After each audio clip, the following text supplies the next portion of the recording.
that The link hard. there is a convenience, but the difficulty that now no one's going in the calendar. So no Right. one saw all the events I put in, for example, last week and the week right. before, Yeah. because they're not going in the calendar. Right. And Yeah. and then if we ever needed to have a different link because a different person's hosting it, then there'd be confusion again.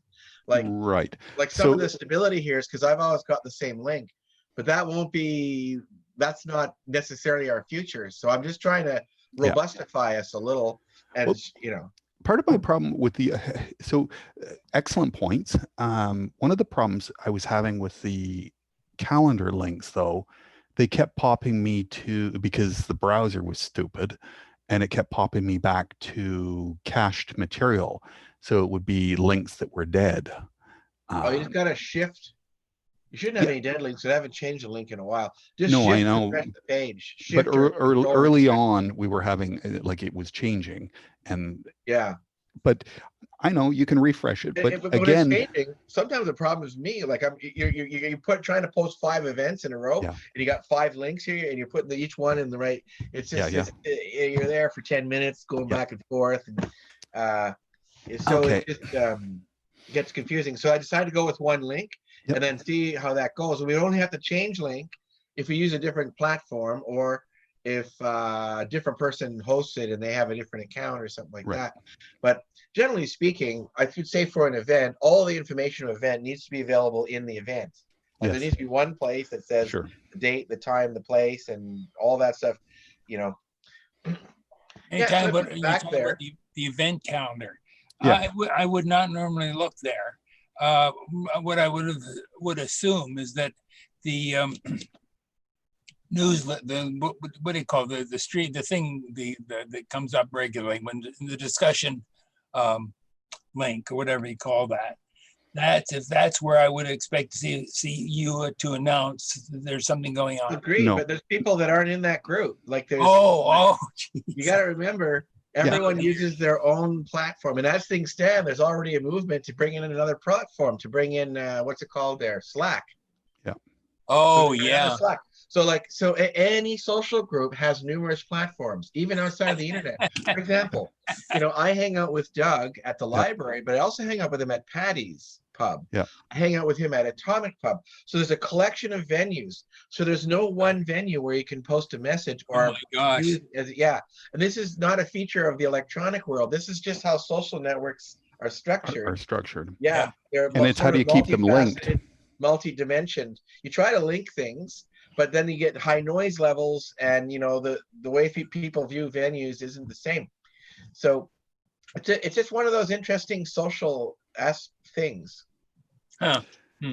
So Greg, you missed a couple of interesting ones this week. Yeah, sorry. I was. I have to confess, I was actually dozing and suddenly realized what time it was. Oh no, not that. But during the week, Darcy and I went to. We were traveling the world. We went to Sheffield, England, and then we went to New York City. Okay. It was an interesting week. So What were we're you looking at? What were you looking at? Butts across the planet. Zoom bombing. Yes, it was not Zoom bombing. You were going somewhere where they wanted you, or at least where they allowed you in. Yeah, exactly. Maker spaces around the world. Okay. How did you find the links? We was asking for them, or we saw them on their website. Yeah. Well, I started looking a little right on their website. Some of them we had to work for it. Yeah, you had to contact them and get it sorted out. But it's interesting. It takes a little bit of work, but like one of them, it took us 2 or 3 or even 4, maybe 4 days before we had the link. Yeah. So I want to say, well, you should do this and you should do that, but there's probably reasons. Like I think they've had. Like the New York group said they had Zoom bombers that already had rude people coming in there. Yeah. Oh dear. So they solved that in different ways, but it's interesting. So I'm waiting for the Zoom bombers. Yeah. I don't know what all all this public, you get news articles. Oh my God, someone got Zoom bombed. Someone came to their meeting and said something uncomfortable for them. And the thing is, there's a button that the host just hits the button and they're out in 1 second. I can, you could just go in 1 second. You could just get rid of somebody. So I just don't see where all the fuss is, all the flap is about. Yeah. It's pretty easy to. Sorry, swallowed my own spit there, and I'm choking. Yeah, done Sorry, that. So The trouble in this day and age, the age we live in. I can't see what you got there, Doug. Little, what latest creation is this? that's a CNC milled 7-segment display. I see. Okay. What are the little squares? Is that Those are LEDs. okay? They're weird. They're 4014 LEDs. I made it extra big I and got an extra, idea, Doug. extra bright, but yes. Hey, Doug. Yeah. I got some of that FR4 left, and then I got some FR1 coming, and I got LEDs, and I have an Arduino, and I have header. Perfect. See. So could you walk me through how to do that? Yeah, that's what I'm thinking. Okay. So what do you think of that, Greg? Very impressive. That's pretty shiny. And that is less, well, it's 28 LEDs or something like that. And you should see how bright this thing is. I can tell. It's blinding. It's, but yeah, it was a really fun little project. It was this is what blows me away. It was 4.5 minutes of milling to put the traces on the board.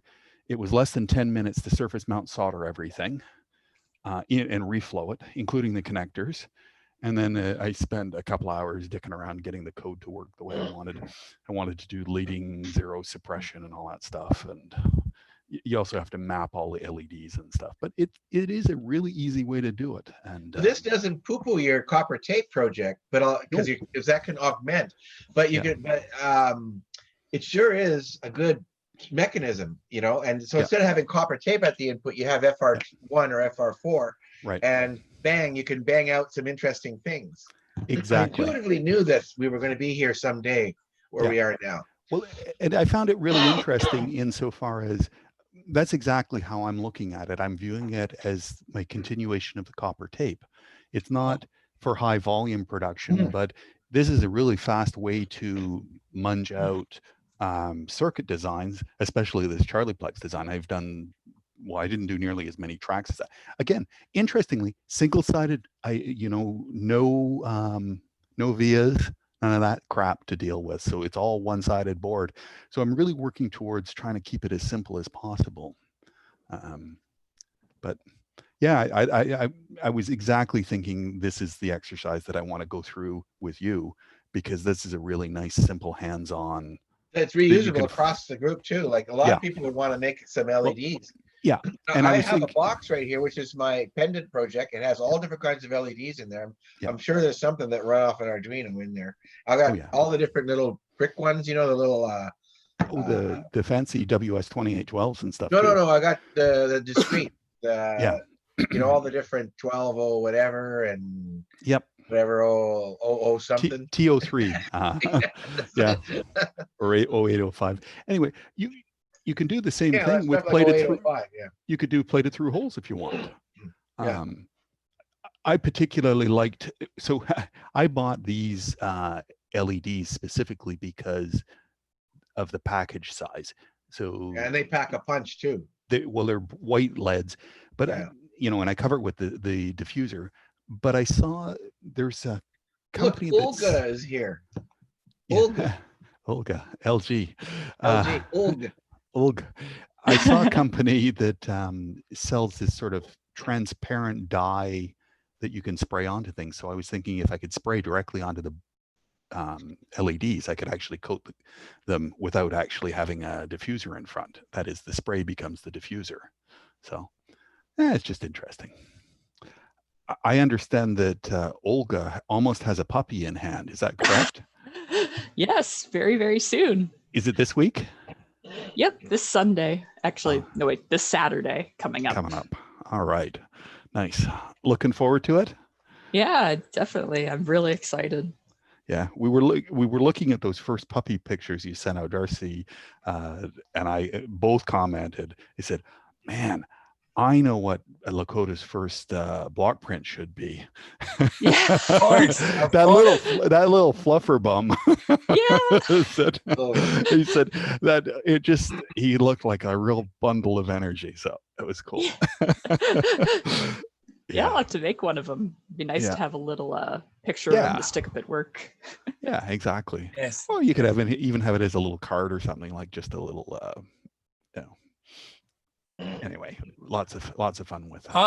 On the subject, since you've done yet another clock. I sent something to Adrian that I can share with you guys. This is the latest edition of Make Magazine, because it is a clock. Yep. So I sent Adrian whether it does anything or not. I'm going to do a screen share, guys. Okay.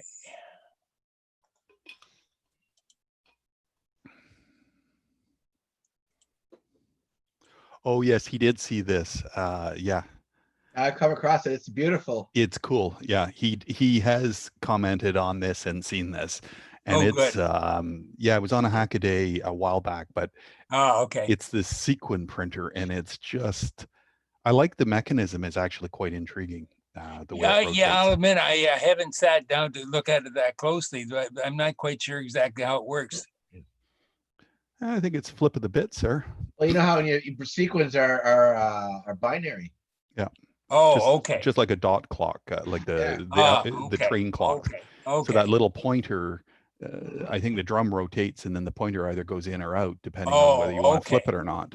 Okay. And, yeah, Yeah, I was surprised what a complex little mechanism it was. it's quite attractive. It's a nice little mechanism. So. Certainly a novel idea. Let's put it that way. Yep. Okay. Yeah, for I'll sure. drop Yeah. it now. That's Yeah. pretty amazing. Yeah. Isn't it? Yeah, I was kind of blown away by it too. So Funny part of that is, of course, I get print or print copy. Yeah. a print copy. So my first thought was to scan it in, but it made files that were just so big. Particularly, I wanted it in color. That it just was, well, my email just wouldn't accept it. I'm not surprised. I think they may have actually cut down the amount of stuff that you can send an email, and I'm not surprised at all. But fortunately, I also sent an electronic version, and that's what you just looked at, and that's what I sent to Darcy or to Adrian. You do realize, though, if you go into GIMP, you can change the resolution of the photographs. Oh, that's a thought. I never thought of that. That's a good Like point. you can seriously reduce the density without really losing the integrity of the image. But because when you do web pages, it's the same problem. You don't want to have the images too big. Because then your page is sluggish when you load it. Okay. So people generally put low res images. Sometimes they'll have a high res link if you want to provide that, but you actually have to go out of your way to get it. So I don't know. Your file sizes, Darcy, they're less than 200K, most of them, right? Oh yeah, like 20K and 50K. 20K, yeah. Yeah, exactly. So 50K, the camera is giving you 2 megapixels or 4 or more, megapixels. 10 or 15. Yeah, or 10. Yeah, depending Yeah. on what camera you're using. But if you can burn that down to 2K, 10K, 20K, and then you won't have any problem. The other solution works just as well. But Yeah, Dropbox is another one. Yeah. And Yeah, you can use yeah. that for moving big stuff around, like terabytes if you feel like it. And yeah. Not like that guy with his big data. It said, oh, I'm not even get it this morning unless we're talking about moving a petabyte of data. I'm not interested. That seems to be a fair bit of data, actually. It's just an opinion. yeah, I'm really excited about this traveling the world thing. Yeah, it looks like a lot. It is fun. Interesting character. I think that the New York Resistor, now we had the craft night, but I think there's an audience for our CNC stuff over there. Yeah. I'm on my my break again. Oh, howdy. Hello. Hi. There's Sheffield, England. Well, Rotherham, but I live down the road. My town and Sheffield are separated by a motorway, so it's like not worth worrying about. Or Yeah. highway, I don't know. Yeah. Highways over there or motorways? Yeah. Well, yeah. We have the Queen's Way, the King's Way.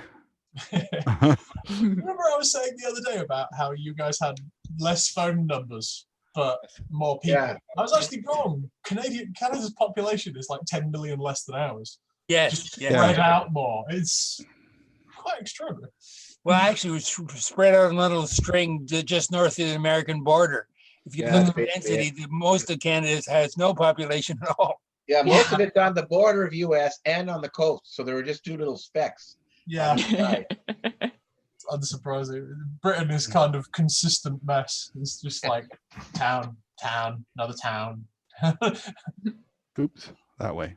Oh, So that, remember that PCB I showed you earlier in the week that I was working on? Yeah. So that has become this blinking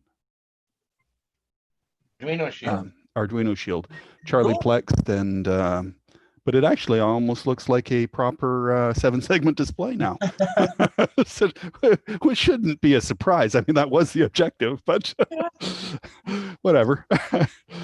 7 segments are basically 7 or 8 LEDs in an array. It is yeah, I went with 8 segments actually because I put the decimal point in as well. Yeah, I usually do if I'm using if I buy 7 segs, I usually get the decimal. But it's doubtful that you could beat this for price because the total price of this is 8 times 4, so 28 LEDs, which cost a penny a piece. And I doubt you can get a 7-segment display plus a piece of acrylic, but whatever. Yeah, well, the time and the money is the etching or milling, probably in your case, the PCB. 4.5 minutes. It wasn't that bad. I was pleasantly surprised, and then 10 minutes in the toaster oven soldering it. So it just is really interesting. I was kind of pleasantly surprised at how well that worked. You know, What time is it in that side of the world again? What time is it over in Sheffield? Oh 6 God, o'clock. it's only 6:30. It's not bad. In the morning. In the evening, don't worry. I have that problem of which direction all the time. Okay. No, Darcy, don't worry. I get it all the time. I only time it is locally half the time. Yeah, me too. Darcy, could you give us a formal introduction to OJ? Oh, well, I'm James, sorry. Okay. I'm referred to as OJ at Sheffield Hackspace, hence why my title is written as Okay. OJ. Oh, it's that corner for you, isn't it?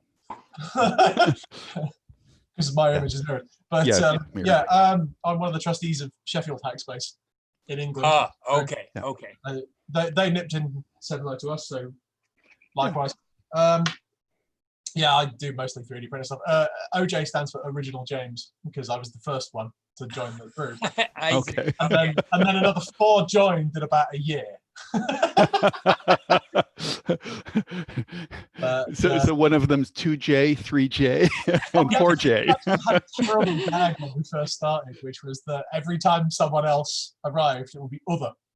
Oh, other, yeah. So it could be OOJ. There was Original James, and then there was other James, other James, other James, other James, and other James. It got a bit mental. Yeah. Unfortunately, and that ended quite quickly after it got a bit mad. It just started as a joke originally, but then it just got problematic.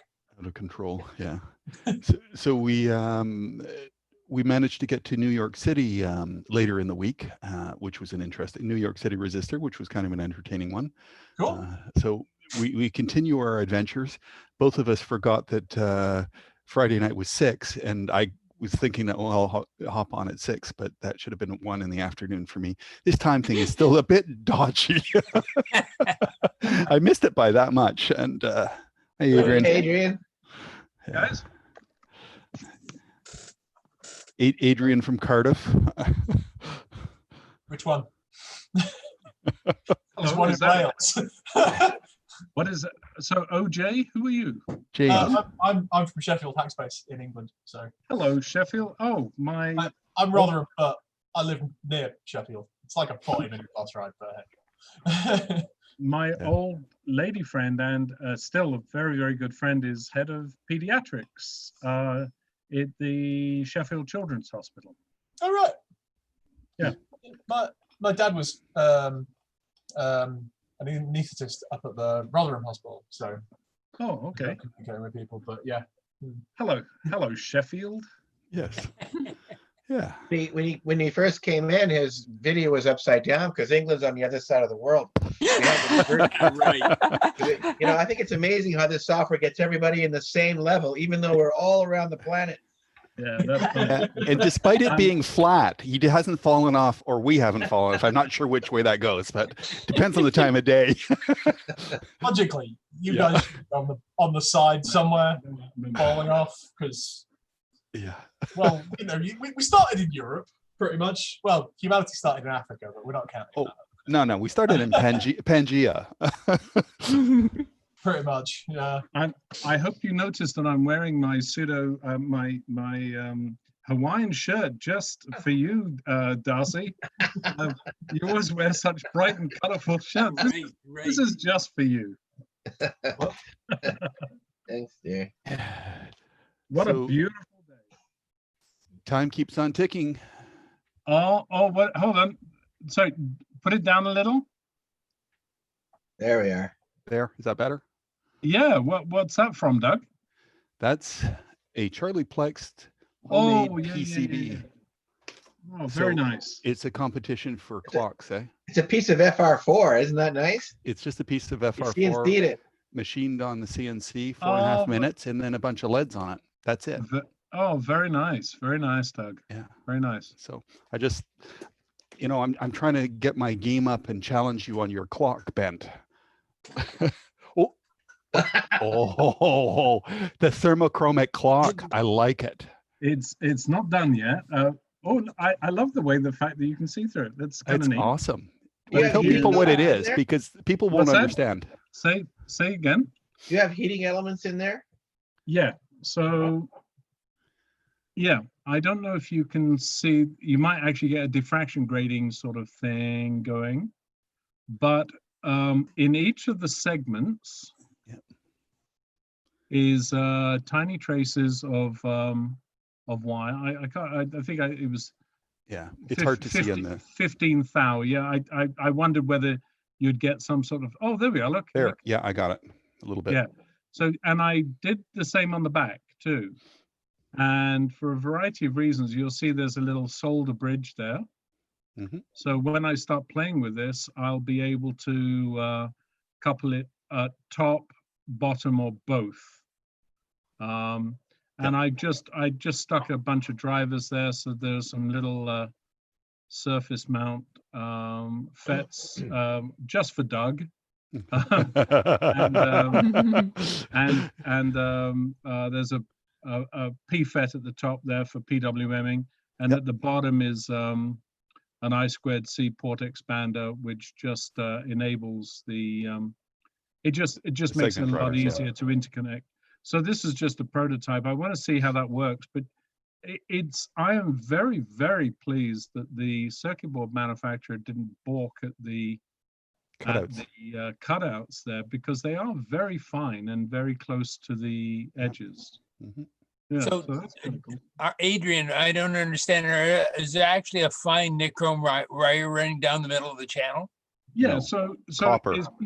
it's part of the copper circuit board, right? Okay. So I created a squiggly line, Yeah. and like a little serpent, and basically I'm putting a power supply across it, but I'm using PWM, so I can modulate the amount of voltage, Yeah. and hence power dissipated in it.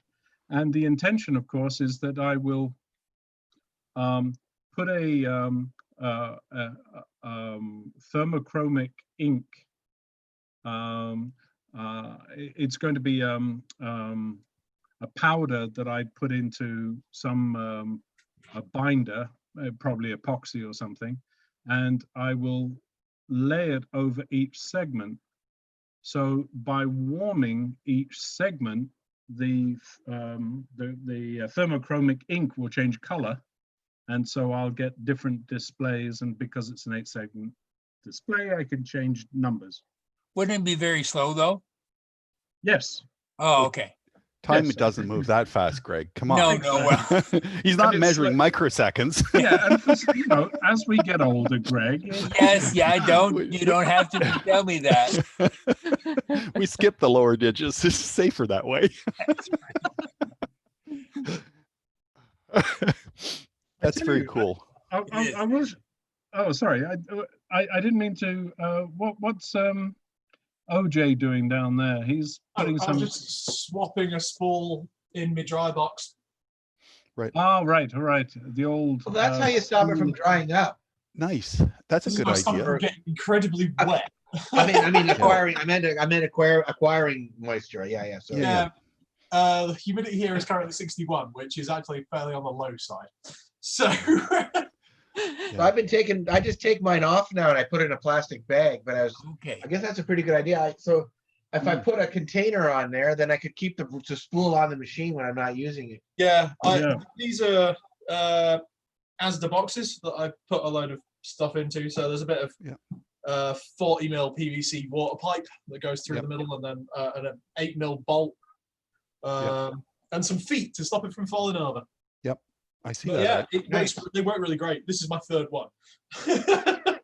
That's a clever little solution. I hadn't considered that, but I like it. That's Even cover the material on the way to the machine. Yes. If I leave my machine, even overnight, when I come in the next day, the piece that runs from the spool all the way down to the machine, that bare piece of line, it often breaks. Yeah. Just 'cause it gets, and I then I get mad. I'm like, damn it. I go over and as soon as I touch it, it just crumbles. Like every time I go to touch it, it breaks into more pieces. Sorry, how quickly did that happen? 1 to 2 days in my environment. Okay, now this raised a very interesting point, guys. I think you already know, Darcy, and some of the other members of the group knows that Doug and I have been, up until this year, have been doing 3D printing at a local public school. And of course, now that's all closed down. I send email to the secretary and say, please put the 3D printer away in a cupboard, in a lock cupboard, so it doesn't come to harm. And that's, of course, no, as far as I can see, it could be that way for a year. Yeah. So, but also with the filament. Yeah. one of the secretaries, when there a little bit of money to appear, got a little carried away and bought us about a half dozen spools of the bigger size. But now you've raised the point where if you come back like in a year, all that may be just junk, or is it? What's the situation? Good question. It depends if it's bagged. Filament, if you keep it dry, will last for almost eternity, at least PLA. Yeah. Not only was that a good question. I haven't tried PETG over a long period of time. Yeah. So you're saying that the fact that now, to tell you the truth, I'm not sure. I can't remember whether they're in plastic bags or not. They might be, which is obviously would be a good thing. But the point what you're saying is that even just sitting in a darkened cupboard for a year, they may be okay. Yeah. Probably not great. Oh, okay.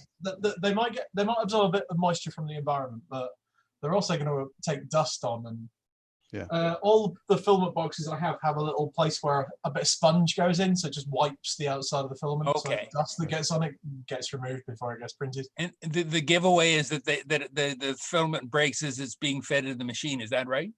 Yeah, in theory. I very rarely have seen that. I've seen a Bowden tube that's not tolerant.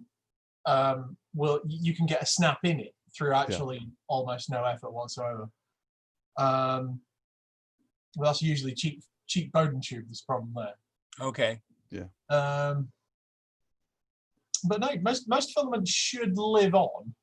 Okay. You might have to do a cold pull to unclog it afterwards because it might have got a bit gummed up. Yeah. I think getting it into plastic bags is a good measure. I think that's a good starting point for sure. Yeah. And I can't remember whether they're in plastic bags or not, to be honest with you. I don't think there's much we can do about it, Greg. The vendor probably ships them in plastic bags if you're lucky. I would think so. Yeah, that could. Okay. Yeah. Anyway, All right, guys. That's a problem for the distant future. Yes. Right. What is that? I wanted to make boxes. Yeah. With my HDPE. Yeah. So I created little joints. Oh yeah. I see that. IKEA-ish joints. Yep. Yeah. Yeah. They're Actually, very nice. And you see there's a slot that just takes an M3 bolt, Mm-hmm. a nut, sorry. And then the thing, but I must admit, I'm very pleased with just 2 screws. It holds beautifully. Oh yeah, yeah. What are the tiny little? I see some little holes in the side there. What's that about? Is that? So sorry, Doug. Direct me Uh, where you're looking. Well, I'm not. Turn it the other direction. No, it was on that. Do you see the holes? Yes, through I see there? those holes there. What is that? Those are the dog bone holes to give for- me square edges. Oh, I'm sorry. I just don't see the blocks coming in. So this is actually like a zigzag. Yeah, I see it there. I got it. Do you Yeah, see I it got now? it. I see it now. Yeah, yeah. Okay. There we go. When I first looked at it, I didn't see that. I just saw the holes. Now I see why you have the dog bones. There's just a dog bone, yeah. Yeah, I figured that's what it was, but since I couldn't see the other thing, I was kind of like, well, what's that about? I've seen this technique used, so there's nothing original in this, but I've seen this technique used with thin acrylic. So for instance, little In the A8 printer comes a standard like that. Yeah. Actually, this one does. You can't see it on this side, but those screws go into right. Yeah. bones on the other side. Yeah. But so what makes this, for me, what makes this a little more interesting is that this is often referred to 6mm Dugite. It's a high density polyethylene, ostensibly quarter inch. The point is, it's very, very compliant. It's actually very soft material. So I wanted to see if I could crank down the tension on the M3 bolts there. And at what point does the nut start spinning? Well, the answer to that is pretty quickly, but it has allowed for a very, very tight joint. So I'm actually going to, Adrian has been pushing me, the other Adrian has been asking me to do some more work on the PCR machine. That's right, the tilter, bioreactor tilting, the table tilting. And so I was thinking I'd do the entire thing out of 1/4 inch HDPE, and I wanted a decent corner joint that would lock in place as opposed to just like a box joint, So what have you got there, Doug? That's the design of the pick and place machine. But if you see there, I've done I have designs like you have with the bolts, but this is the PVC. So I just tabbed directly down the side here. It's screwed into the side of the PVC, and I self-thread in the PVC, and it's holding there really, really solidly. And then the black tabs are pushing through to give me vertical alignment so that things aren't moving. So I tried that in an earlier version, Doug, but again, like the HDPE it's too soft. It's soft and it will distort. And what it was ending up doing is actually distorting it so the end pin would splay outwards with the tension of the bolt making its way into 2.4mm hole. So I just thought this would alleviate that, and maybe down the road I could look for a slightly different connection. So a long, thin strip of steel, for instance, with an M3 cut into it. There was another technique that I played with, and I don't know whether it would work, but the idea was to create a tab. So you've got a square block going into the piece of plastic. And if you have slight flanges on it, so if you apply a screw into it, it's going to cause the tabs to expand outward and push. So you're actually using the screw not as a screw, but as an expander, which forces compression of a very large joint. So it's sort of like a wood block, like the old trestle benches or whatever, where you put a chisel block in it or whatever to hold it together. Well, I certainly was. I was contemplating the idea. Do you remember we both ended up playing with the little kind of fingers anyway. Barbed fingers.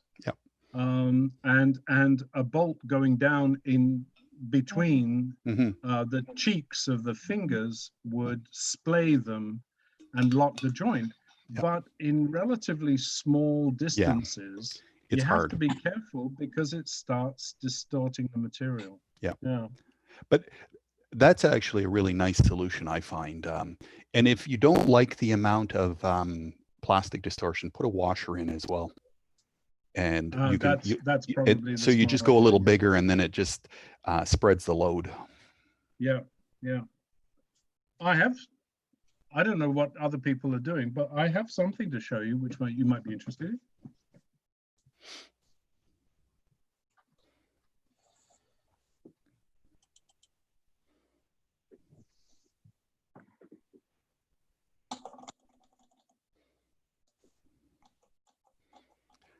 So Darcy, can we calculate the velocity of his fan based on the frame rate? I don't know how sparse the data would be. It might be in a beat frequency, right? It might be. It's definitely moving in a particular pattern to it. So here we go. Oops. Now, I don't know if I think I remember telling you the story, but see that blob on the top? Yes. What is it?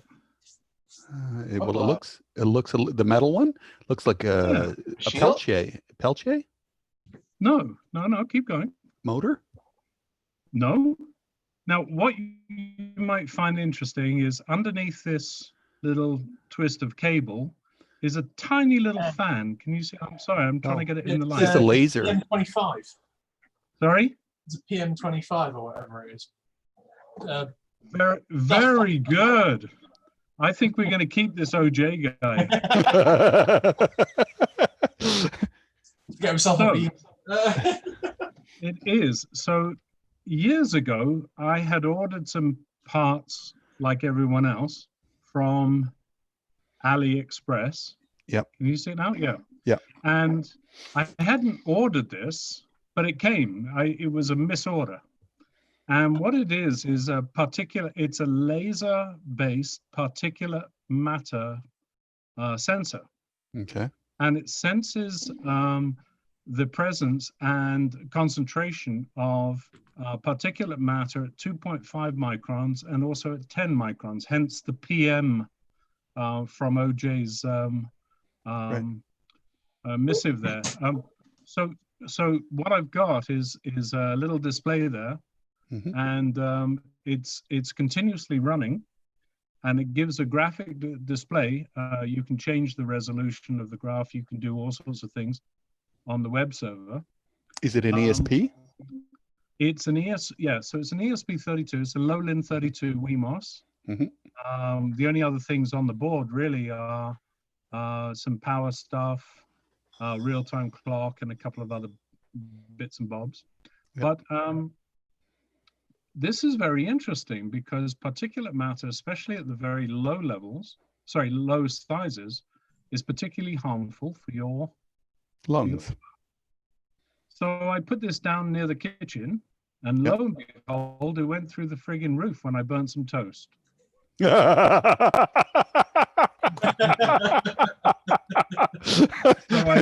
No shit, Sherlock.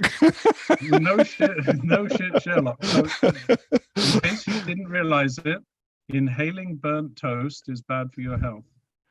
Dr. Penfield said it was possible brain damage too, Adrian. Yeah. So can you see the numbers there? I can. 11 micro per meter cubed. Yeah, micrograms per meter cubed. Per meter cubed. Yeah, we're not supposed to inhale our food. We're supposed to eat it.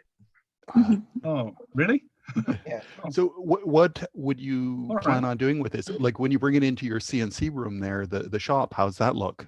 Well, actually, that's it. Very interesting. I did run it while I was doing some HDP this morning, and no problem. Yeah. I ran it when I did, what did I do the other day? I did something with a little bit of plywood. Yeah. Again, almost nothing. Yeah. I know full well that if I put some friggin' MDF in there, the thing would go off the rails and probably break the display. Yes. Because the amount of crap. But Samuel bought this leaf blower, right? He hadn't wanted to, but it became part of the Makita kit, and it takes the big 18-volt 5 amp hour battery. And it is so quiet, we've decided to keep it because we were going to get rid of it. And so I was blowing out my garages in my workshop. It's so much easier if you just shift the dust from place To the to place outside. Yeah. to the outside. But the amount of crap it puts in the air is unbelievable. Well, I hope you're So wearing this- your mask, Oh, of course. not Mr. Safety Officer. Well, you just want to, but you only want to just hold your breath, like you get in, you do the business, and then you get Yeah, out. So that's you're right. not really And you ingesting it. you get up very quickly. Exactly. But it is interesting. It's actually quite enlightening to see just how much particulate matter is in the air at any one time when we do different things. And I'm expecting to see this rise very high with the pollen, Right. Yeah. Yeah. because there's a lot of pollen on the water right now. That yellow, the pine pollen is out right now. Yeah. Yeah. That's I got some new boards back, and so my new Lowland. Sorry, this is again the same ESP32. Yeah. And talking this to is Lolan. the LoRa, Laura. the Yeah. LoRa system. So I'm doing a many-to-one LoRa system. So we can pick up lots of different points in the garden, ostensibly to measure things like soil temperature and moisture. What was that, James? You were showing a second ago? Sorry, that's my LoRa thing. Oh, but I haven't see, the got around LoRa. to Yeah, it. yeah, same. Oh, what have you got in there? It's oh god, what's it called? A hell Oh, tech? the TTGO. I don't know, if I'm honest. And it's got the Lowland core on it. Sorry, it's got the LoRa core on it. Yeah, it's LoRa and ESP32. So it'd be the, Yeah, it's the, yeah, I've got quite a few of those. yeah, they're rather nice. 868 to 915 megahertz. This one. So can't remember what frequency you use up there, but we're 838, I think. Yeah. Yeah, this is Yeah, similar sort of thing. Yeah. yeah, and it's got a rather nice little OLED display, and it comes with a little Proper antenna. I think it was described as an anal probe last time we talked. But then I probably somebody will tell me that I shouldn't use that phrase. And Oh, no, we're not worried. Well, I don't know. I mean, We're only it's- worried if your reception goes down. It's unisex. I mean, it's unisex. I mean, I'm not making any commentary. It's not gender specific. No. So, And Greg, it's, while I'm thinking about this, the reason this LoRa module is interesting is because the range is incredible. So you can Yeah. do almost nothing to your robot. So instead of using Bluetooth, you put this on there and you can drive it around and you could be a mile away.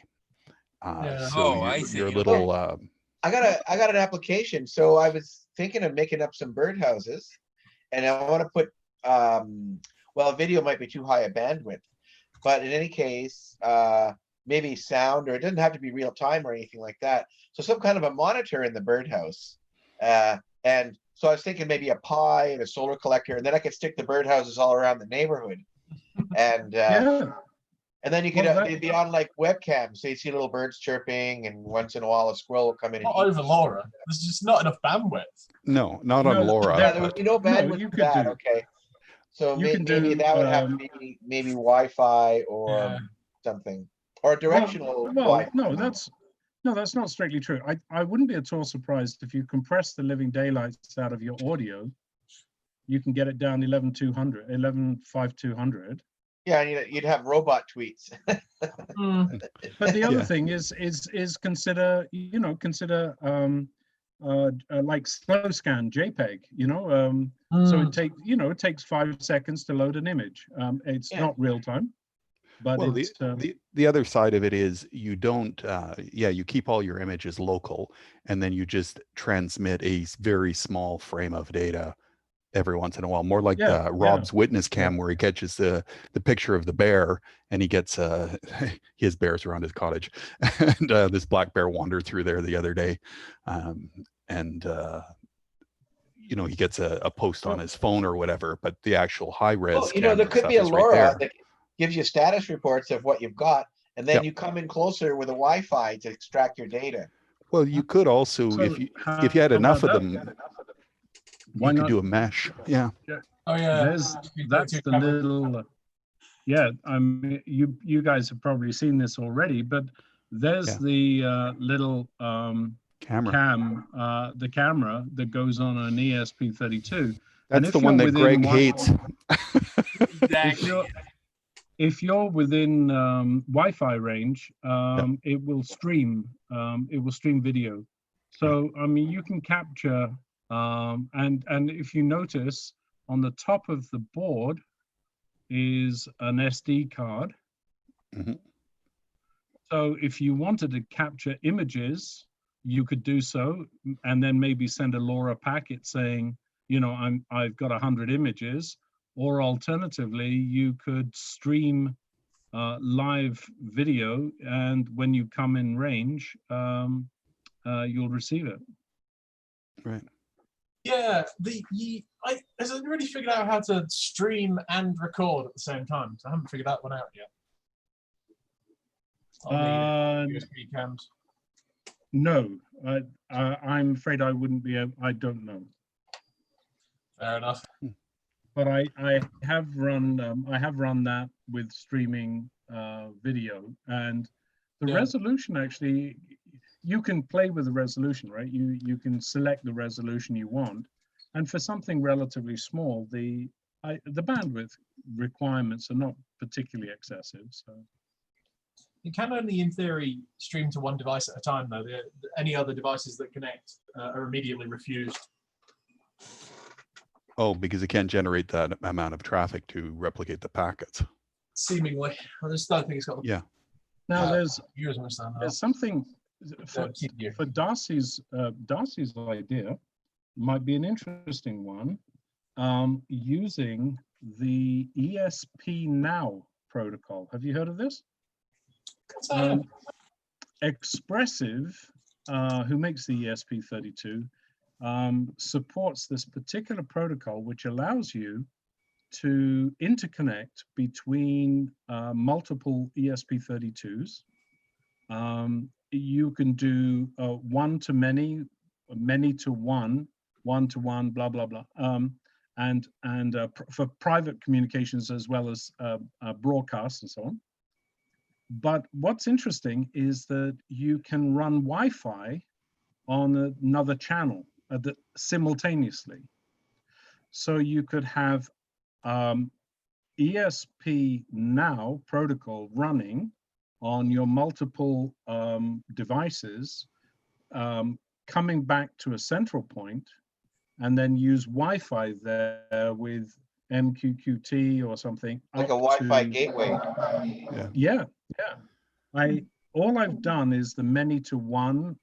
I have not tried that simultaneous ESP Now and Wi-Fi, but apparently the nerd, what's that nerd guy? The guy who does the nerd, Ruiz, nerd tutorials or something. It's he does a lot of ESP32 stuff. And Greg bought his book, right? Oh. Yeah, oh, you're Rennie Santos. Yeah. So he's done a lot of the ESP Now stuff. Yeah. And that's where I learned about having the Wi-Fi channel running simultaneously. Oh, okay. Sadly, I'm going to drop off for a moment because that Father's Day thing is getting in my way today. Oh, of course. Go figure. Yeah. So I will catch you tomorrow, Greg. And, okay, talk to you tomorrow, Doug. Bye-bye. I'll talk to all of you soon. Take care. Bye-bye. Bye-bye. Bye-bye. Happy Father's Day, Greg. You're a father, No, right? no, I'm not. My wife and I never had kids. We do have 3 nieces, my brother-in-law's girls, and they all have kids. So there's no shortage of young people around. Matter of Well, I fact, a lot of my, I mean, I think as I've told you before, I've made a lot of toys over the years, and that's where a lot of them went. Right, Mhm. right. And what about, do you have children, OJ? No, yeah. There's No, re- no, I won't go into some of these on YouTube, but still, no. I don't really It's- have any. I it's- didn't really have any it's intention a- of having it in the first place, but It's a I good don't- thing until, it's a great thing until you get a tractor and then you never see the tractor. my partner and I are both disabled, so it's just not a great practicality for us. Oh. I don't have any that I know of. That seems like a joke, but of course it's a joke. But the thing is, I've been doing that DNA thing and having fun, finding all kinds of cousins and, you know, all kinds of stuff. So who knows what could show up there? Who knows? Here's something out of left field. This is just a nice little device. Actually, it came from Banggood. The It's Xiaomi called- one. The show exactly the Show Me one. Now, what's interesting about this is that you notice at the top it's Bluetooth enabled. What does it do? What's Is it in- temperature? It's temperature and humidity. Okay. And then actually there's a third channel, and you can see it there because it's a battery monitor, right? Battery health. So there's a group of people who found that Show Me does not require a receiving device to be paired with it to obtain its Bluetooth data. So with a little bit of jiggery pokery, you can hack into the Bluetooth because that Show Me is sending packets of information out on a continuous basis. It's like a broadcast. So the packets contain battery, temperature, humidity, or temperature and humidity.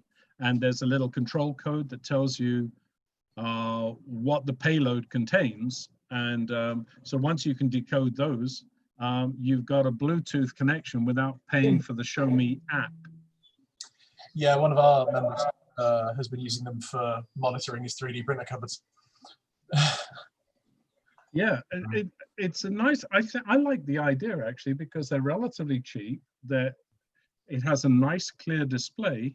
And now with the Bluetooth connection, I can actually operate something. So for instance, if the temperature is too high, yeah, exactly.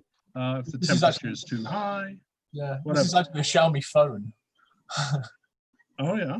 And it's actually Well, really hey, not bad. Hold it up to the microphone. Hold it up to the, and I'll hold mine up. Can you detect it? Alas, I don't think so. But no, I have certain budgetary constraints, but £156 for a phone that actually is quite competitive. Well, that's kind of neat. And it doesn't have the classic Apple failure of, I can put an SD card in it. Cool. I have recently discovered I actually quite like Apple headphones, so that's quite. Yeah. So, Darcy, tell me what now that you've received your telescope and you've been around the neighborhood spying on people's in windows and stuff, how good is it? Not bad. It's not as sufficiently better than my other telescope that I bought in Kijiji. So that's why I was saying, well, maybe I'd be open to letting it go. But I've since tinkered with a bit more, and maybe I'm going to be a bit more patient with it. I think, you know, I was out there that one night, but mosquitoes were at me and everything, and I was impatient, and I just didn't give it enough try. This Mead company is known for having pretty good optics, so I think I was just being a little impatient about it. Did you hang a camera on the eyepiece? I have a mount, so I can mount my my phone camera on it, which is a pretty good camera, yeah. And so that's my first plan. I'm also going to buy I have like a Nikon, camera. I'm going to put that on it as well for fun, because it has better, well, it has some pretty good features for taking a lot of exposures and stuff like that. And I've already researched the software tool chain to do all the photo stacking and everything. So I got it right here, actually. This is it, all set up. So I can just walk it outside whenever I want. I'll just bring it here. Nice. So it's pretty cool because you just you turn it on, and I think where's the power? It's right here. Let's put it here so you can see it, and then you the whole thing fits in this little knapsack which hangs off the bottom of the tripod for convenience. But I'm just gonna get the so you plug the thing on it, and it just there. So you come with this thing. So once you plug on, you can talk to the people on the other planets. Oh, And, so neat. It's like a tricorder. yeah, exactly. Horrific. Very convenient. It's amazing what you can get these days. And you just plug on and boot it up, and then you just level it. So I'll just unscrew. You level it and you point it north, and it has a little level you put in there. That looks fairly level. And once you've done that, on here you just ask it to you hit a button, and then it'll go to a certain known star. It'll pick a star that's, you can see right now because it's got a database, and it already knows where and when you are. So it knows what's in the sky. It'll go find a star. You look through it, and then you just tweak it until it's exactly on that star. And then it'll go to a second star and do the same thing. And after that, it's fully calibrated. And then there's a database of 30,000 objects, the space station, the moon, and this and that, Arcturus and Betelgeuse and all the big stars. You just dial them up on there, and it just goes to that star. Neat. That's pretty nice. Yeah, so for a beginner, That's neat. it'd be cool. So I think that'll be pretty enjoyable. The one thing I remember reading from the comments, Darcy, and this is why I was asking about the mount, was people were saying that the servos strain when there's the extra weight of that wouldn't surprise a me. reasonable camera. Yeah, that wouldn't surprise me. Here, I'll actually start it here. I'll use compass alignment. So it assumes I put it level, which I didn't quite. There. I'll put it more level. And then I say, what do I do? Hit enter? Oh, yeah. See, Nice now braces, Greg. What? Oh, Yeah, look I'm at just that. standing up. I'm getting stiff. That's all. Well, I'm hanging my arm off there right now, but it's only panning. It's not tilting. So I'm hanging the weight of my arm on it right now. See what it's going to do when it tries to. So I'm assuming it's gonna tilt. It's taking a while. It's not all that fast. So it just automatically knows where the particular star is. Yeah, exactly. So right That's now it's cool. going for Sirius. It completely missed one of your lights in there. So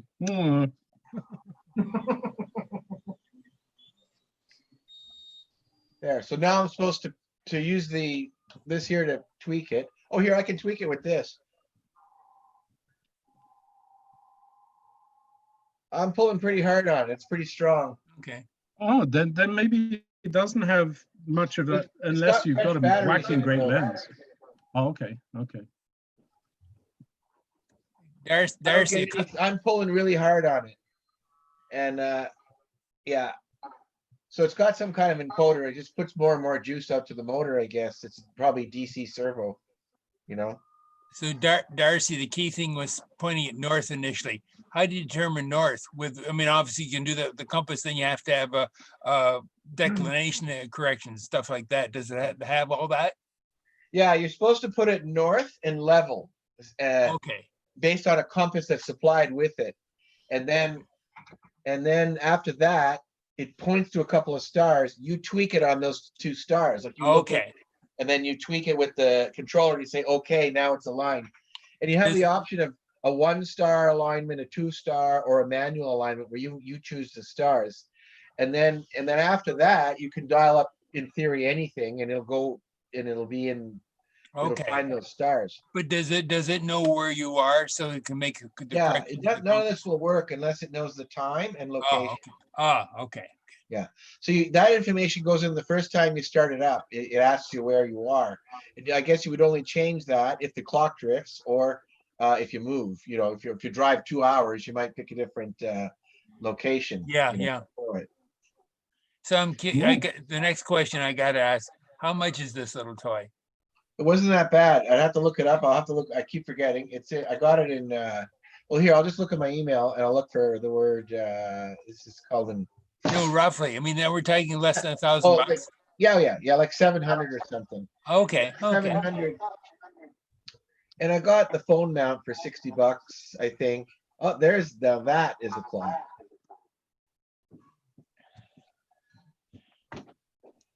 Like 700. And this is like a kit one that comes with a knapsack and a whole bunch of Okay. stuff. You can buy a cheaper one that doesn't have all the stuff with it. But I'll get it out of here now so we can look at Adrian's box there.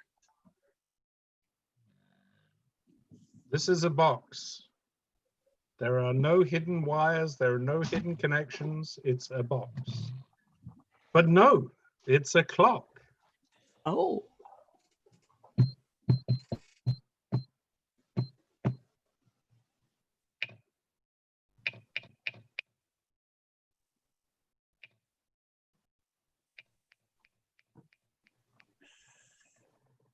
So for those of you who weren't listening, it just tapped out 1417, Oh. Right? 217. I shall do so You're again. tapping out in digits. Yeah, Okay. hold on.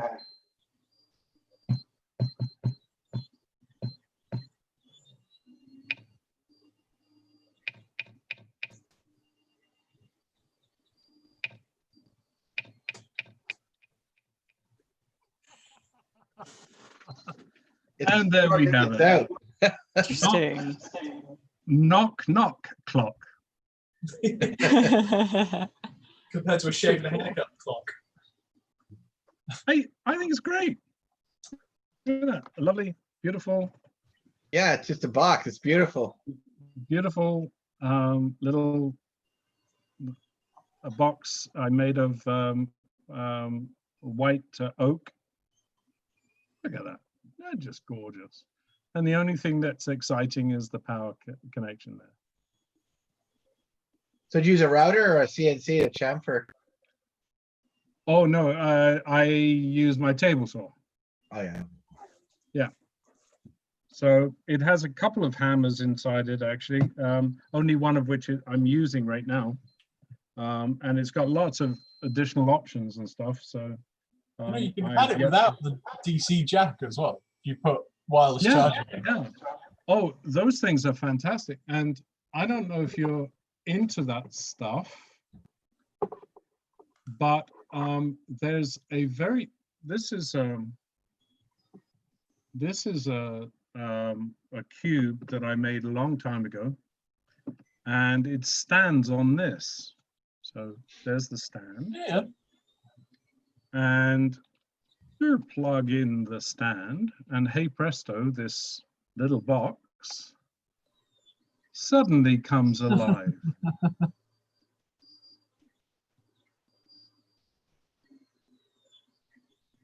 Yeah. WS28. So, sorry? WS2812s or And yes, rather a lot of them. it does seem And that. it actually tells the time. You'll see digits go around the clock every 30 seconds. But I notice on the clock, there we are. There's the time. Nice. Right. But hence the discussions that Darcy, we were having in the Rothko stuff, because I was making different patterns, LED patterns for the for this system, and I tried to mimic some of the Rothko stuff. So there's the Pollock.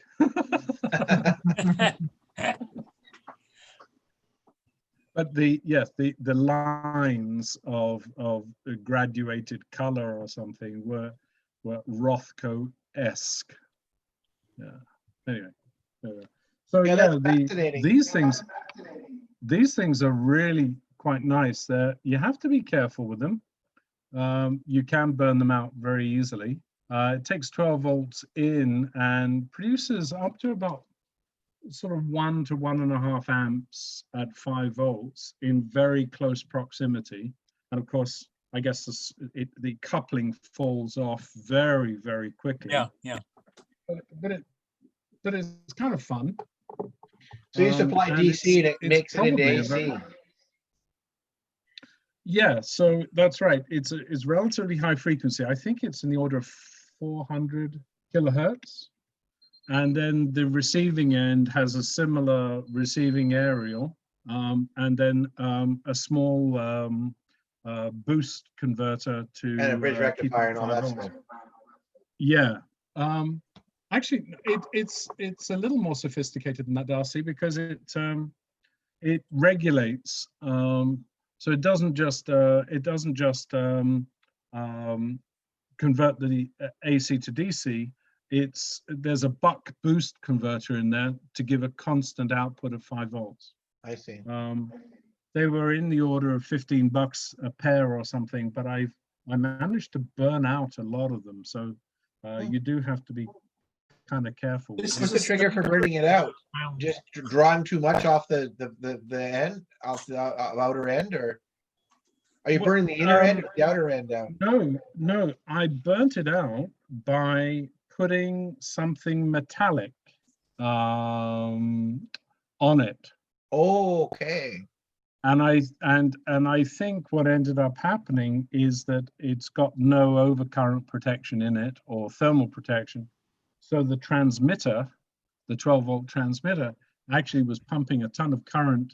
It just heated up, and then there was a little whiff of smoke, and that was another one that bit the dust.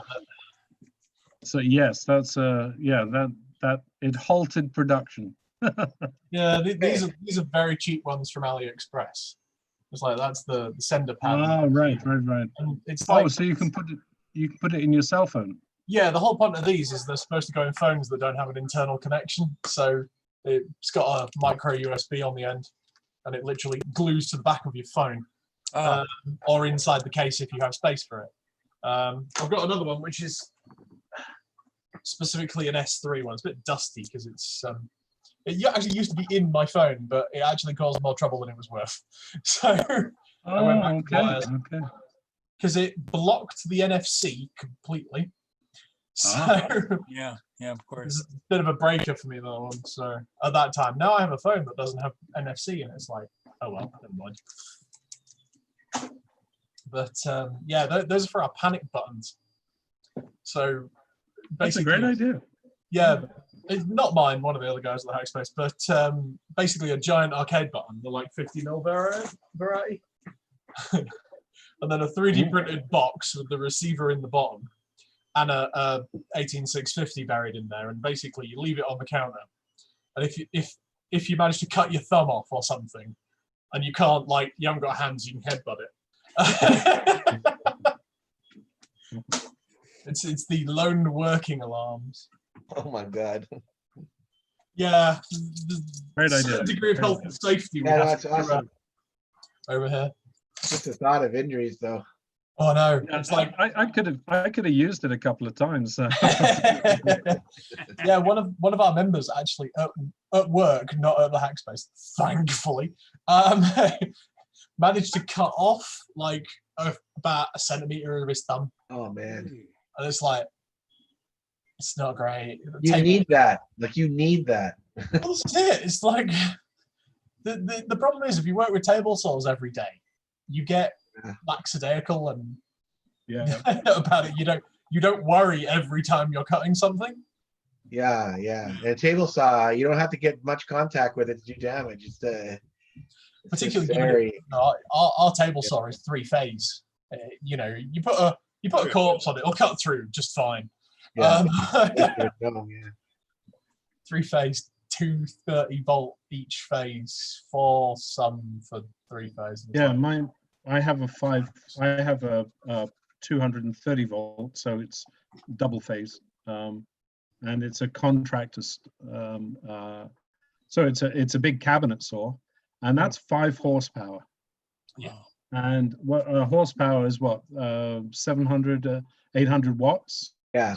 Yeah, somewhere in that region. 5 horsepower. That's 4 kilowatts on with a nice big rotating steel disc with lots and lots of cutting peaks. Yeah, with a lot of angular momentum in there. Oh, there is. Yeah. We also have a 3-phase lathe. And when you hit nice. a knot and it fires out the piece of wood, it hurts a lot. Yeah. Cool. Now, so Doug, presumably you learnt about this from Doug when he was on the call with you. Is that right, OJ? What specific? Oh, a lot about this meeting. Yeah, he told me about it on Monday. Right. And the structure of your own meetings? A bit haphazard, in honesty. It's like what we do, yeah. But in a lot of respects, yeah, it's we have our hack space is really quite small, but the rent is super cheap, and so we sort of, due to the amount of people that turn up, we separated off different evenings for different things. So Mondays are electronics, Arduino, Raspberry Pi, that sort of stuff. Tuesdays, arts and crafts. Wednesdays, we're actually closed because that's the trustee meeting night, which we have on Zoom and have done for ages. Thursdays are our robotics night.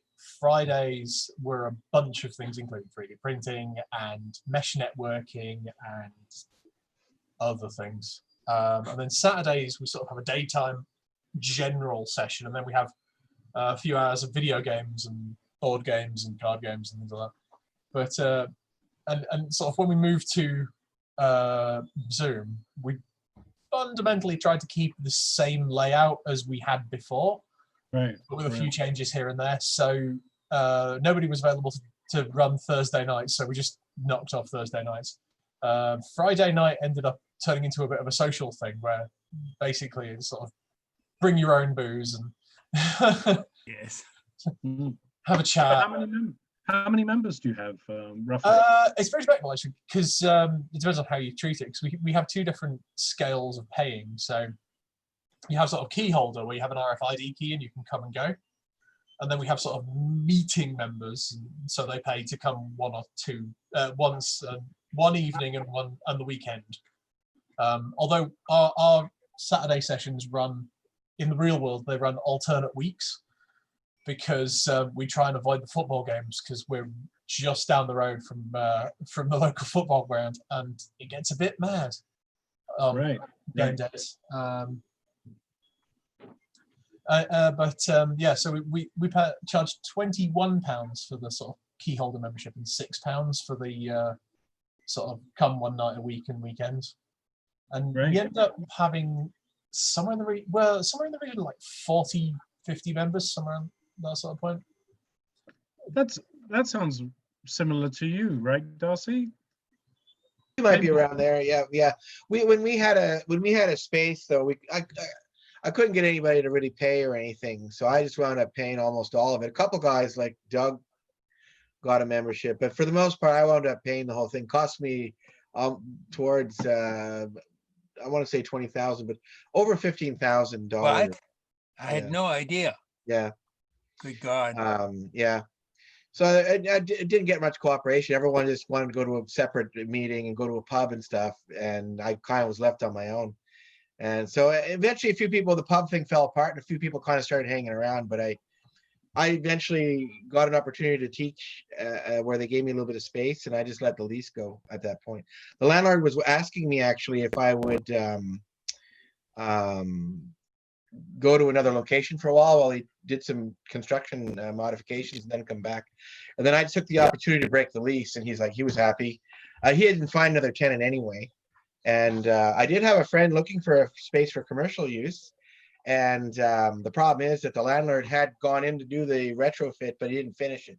So even though somebody else come up that could have taken it, and actually that would have been nice because he would have probably let it for me, a piece of it on the cheap, but that didn't happen. Yeah, so I just wound up letting the whole thing go, and we just go virtual now. And we were kind of it's worked out quite well because we wound up like going to the library and all these different locations. And then that turned out good. Like it turned out to be, oh, well, we should be doing that anyway. I mean, we already got the library, we already paid for it. Why don't we use it for our meetups and stuff? Yeah. So the limitations, we can't bring our own tooling and have our own schedule. So if you want to have an activity a certain evening and the library is not open, it's too bad. So we didn't have any of that. And the library only has laser and a couple of 3D printers. But that's all pretty good. A lot of people enjoy that a lot. And now have that. yeah, and in our group, most people have their own machines and things like that. So and there's enough of it. The community's been built up over a while. We actually did a little initiative where we built like a little communal CNC machine. And I was already kind of advocating because I think it's such an amazing tool. And we kind of got a whole bunch of that stuff out there now. Like, and so the need to be in a space isn't so high. And so it'll be when the pandemic is over, I guess we'll see what happens. But I project maybe doing some pub events of some kind. Yeah. Some what? Some kind? Some What? pub events, maybe. Yeah. Oh, okay.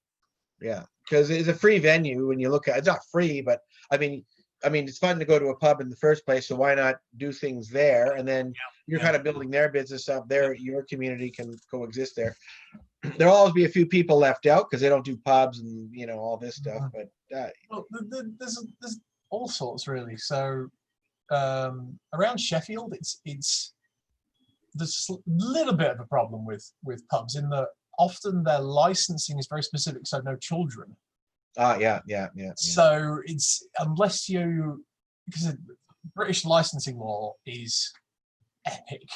It's like you could the drinking age is 18, general drinking age is 18, but if you're in a restaurant, you can have cider or hard cider, which is alcoholic apple juice, as